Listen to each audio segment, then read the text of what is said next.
welcome to another video here at the Paper Addict. This is one requested by a subscriber. So thank you, Renee, for the question. What Renee wanted to see is how I made my own flip-flaps in, like I did in my last mixed media video. She wanted to see that a little bit more slowly. So I've put this piece of black paper down because I know it's hard to see the pockets. So this is just a Simple Stories 6x8 pocket protector, 4x6.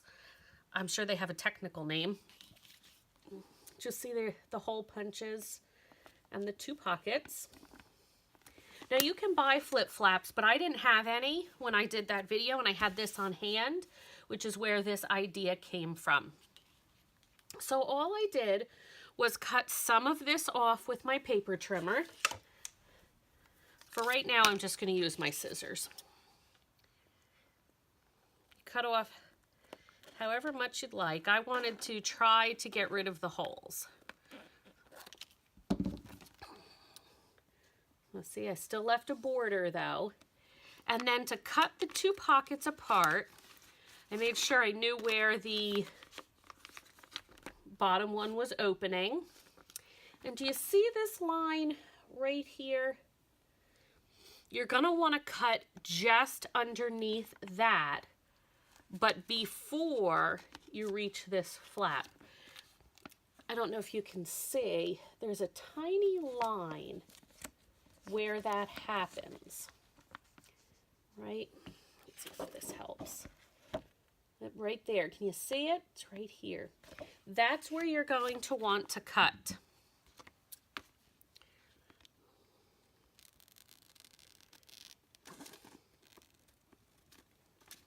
Now I'm not doing this very well because I'm not focused on it. There we go. Now I would use your paper trimmer to be certain that it's straight. But so then you have this pocket is still sealed at the bottom, right? And you have a pocket at the top.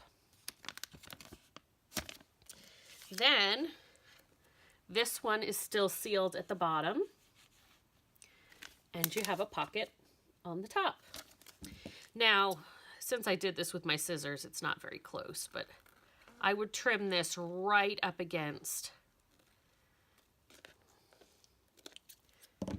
so there wasn't any extra. Whoop!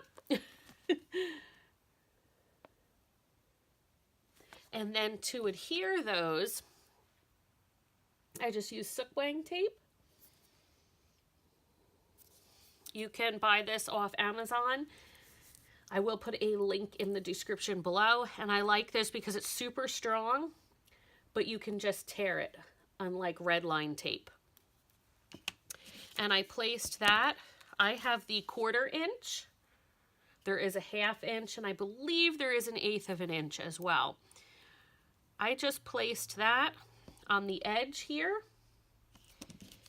and then it flipped open, and I placed the next one the other way, and that flipped open as well. Let me grab the layout that I did that on. Here it is. I have a process video for this. Excuse the glare of those. And see, one that flips this way and one that flips this way. Now I left these open because this is for my sister's wedding album, so she can journal in here if she'd like.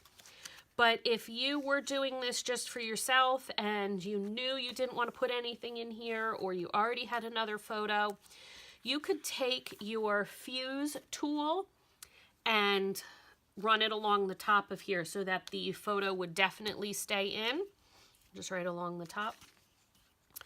But I haven't had any problems with it popping out. So I hope, Renee, that shows you a little more closely and in a little less speed how I created these myself versus buying flip-flaps. And I hope it gives you another use for your 6x8 pocket pages. And you could do this with probably 3x4s as well. You would probably, if I'm thinking correctly,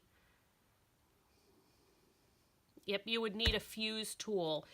Since there's a line here as well, this pocket would be okay, but this side would have two open pieces.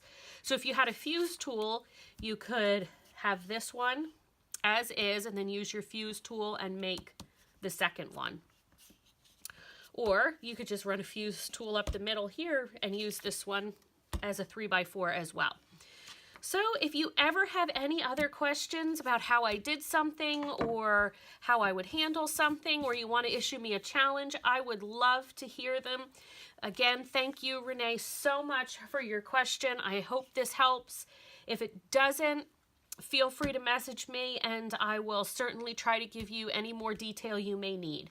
Thanks so much for watching, guys, and I'll see you soon. Bye.